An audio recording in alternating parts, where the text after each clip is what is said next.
Bangsa ini tidak kekurangan orang pintar, bangsa ini tidak kekurangan orang beragama. Tapi bangsa ini sedang kekurangan satu hal, kejernihan berpikir. Mengapa setiap pemimpin yang bekerja justru dihujani tuduhan-tuduhan? Dan mengapa setiap perubahan justru dilawan dengan kebencian? Bahkan tak peduli seperti sekarang ini bulan Ramadan, momen Ramadan, tetap dengan lisan yang tidak baik. Akhirnya saya bertanya, benarkah kita sebenarnya benar-benar membela kebenaran atau tanpa sadar sedang menjadi perpanjangan tangan dari dendam yang tidak kita pahami? Hari ini, mari kita bicara tanpa emosi. Mari kita bicara dengan akal sehat. Sebelum saya lanjutkan, karena ini momen Ramadan, dengarkan pituah ini. Pituah dari Sayyidina Ali. Tidak perlu menjelaskan tentang dirimu kepada orang yang meninggalkanmu atau yang membencimu. Karena yang menyukaimu dan menyayangimu tidak perlu itu, dan yang membencimu tidak akan percaya dengan penjelasan dirimu. Oke, sekarang saya lanjutkan. Mari kita berpikir jernih, bukan dengan amarah, tapi dengan hati yang tenang. Kita semua menyaksikan satu hal berbeda dalam sejarah kepemimpinan bangsa ini. Sekarang kita mulai dari era Megawati, karena itu memang peralihan dari masa reformasi. Ya, kita sebut transisi. Juga dilanjutkan oleh SBY dan setelahnya Pak Jokowi. Dari ketiga kepemimpinan ini, ada perbedaan yang mencolok yang terjadi dalam sejarah kepemimpinan bangsa ini. Di era Megawati, Indonesia sedang bangkit dari masa krisis besar. Tentu saja masa transisi itu tidak mudah. Saya lupa, kita mulai dari masa Gus Dur karena waktu itu transisi. Tapi Gus Dur dilengsarkan, orang yang seumur-umuran saya pasti memahami. Dan juga di era SBY, negara stabil, demokrasi berjalan, itu fakta yang kita akui. Tetapi di era Pak Jokowi ada sesuatu yang berbeda. Beliau tidak lahir dari elit militer. Beliau bukan ketua partai besar. Beliau juga bukan anak penguasa.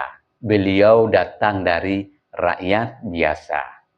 Ya, rakyat seperti kita-kita ini. Dan sejak hari pertama menjabat, fitnah langsung datang bertubi-tubi. Nah, ketika orang berpikir jernih akan paham itu, kenapa fitnah datang. Padahal beliau baru memulakan untuk menjalani pemerintahan. Dimulai dengan isu agama, isu ideologi, isu keluarga, isu ijazah, isu asing, isu PKI, dan seolah-olah tidak pernah habis. Ayo coba pikirkan kenapa bisa begitu. Dan juga pikirkan kenapa fitnah itu berlanjut. Kalau orang yang bernalar tinggi, dia akan mengerti. Fitnah banyak muncul karena di setiap dimunculkan fitnah tidak terbukti. Akhirnya dicari lagi bahan untuk fitnah selanjutnya. Begitu seterusnya. Itu baru benar cara berpikir. Sekarang mari kita lihat. Kalau kita ingin jujur melihat,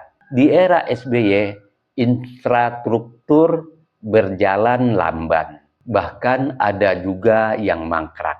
Tol Trans Jawa belum tersambung penuh. Bendungan tidak dibangun masif. Dan bandara serta pelabuhan tidak tumbuh secepat di masa Pak Jokowi. Di era Megawati juga begitu.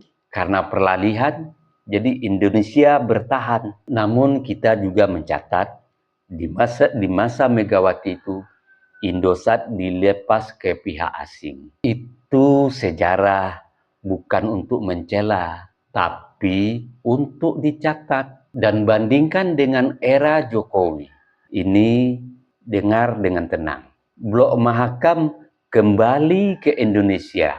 Freeport yang puluhan tahun dikuasai asing, mayoritas sahamnya kembali ke negeri ini. Tol, pelabuhan, bandara, kawasan industri tumbuh di hampir seluruh wilayah Indonesia.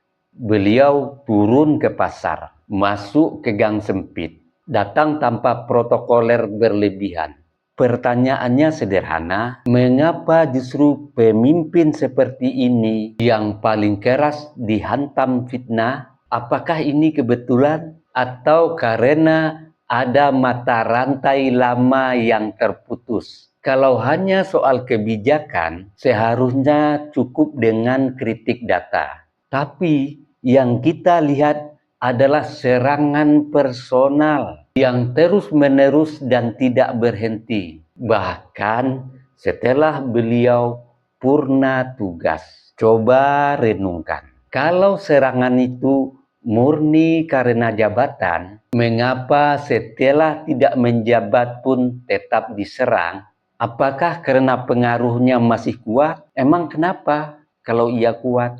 Atau karena warisan kebijakannya masih mengubah arah permainan? Saya tidak meminta Anda membela siapapun.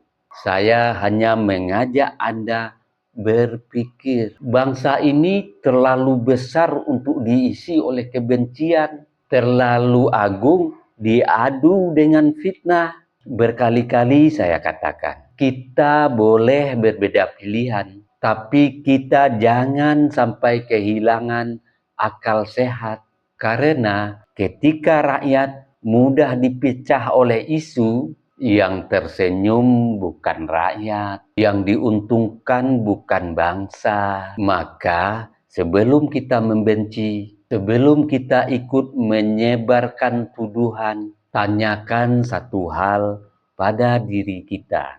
Apakah yang kita yakini itu fakta atau hanya pengulangan narasi? Negeri ini tidak akan hancur karena kritik. Negeri ini akan hancur jika kita berhenti berpikir dan dengarkan gurindam ini agar hati terbuka melihat segala kebenaran. Jika fitnah dijadikan senjata, maka kebenaran perlahan pasti binasa. Jika rakyat mudah diadu domba, yang untung bukanlah kita, tapi mereka. Jika benci lebih cepat dari nalar, maka akal sehat akan tergelar kabur dan pudar. Jika pemimpin diuji dengan perubahan, maka lihatlah siapa yang merasa kehilangan.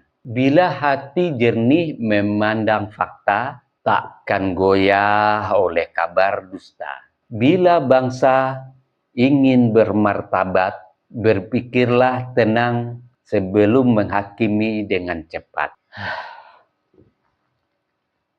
Dan ingatlah, negeri ini tidak akan runtuh oleh perbedaan pilihan, tapi akan hancur oleh rakyat yang malas berpikir. Maka sebelum engkau ikut membenci, pastikan engkau sudah mengerti.